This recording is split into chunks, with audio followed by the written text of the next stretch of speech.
శాస్త్రి. భూపతి గారు ఏమిటి పిలిచారు?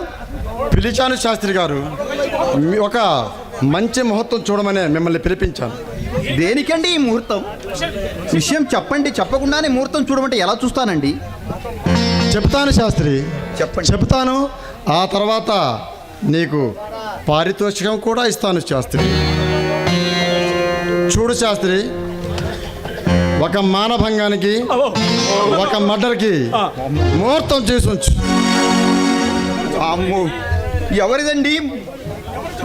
ఎవరి చెప్పడానికండి మానభంగం? నీకన్నా అవన్నీ అనవసరం శాస్త్రి, నేను చెప్పమన్నాను, చెప్పు. చెబుతున్నానండి, పంచాంగం ఉరుకుతుందండి. ఈరోజైతే మానభంగానికైతే మర్డర్కైతే ఓకేనండి, ఎవరైనా చంపుకోవచ్చు. మానభంగానికైతే ఈరోజు అనుకూలంగా లేదండి ముహూర్తం. అయినా పర్వాలేదు, ముహూర్తం పెట్టించు. అలాగేనండి, అలాగే. సరే, మీ ఇష్ట ప్రకారమే శాస్త్రి గారు. ఇక మీరు వెళ్ళొచ్చు. ఓకే. కామయ్య, నిన్న చెప్పిన పని ఏమైనది? అయిందండి, పని డబ్బులు ఇచ్చారండి. రైట్, వచ్చేసి నక్కగూడెం గ్రామంలో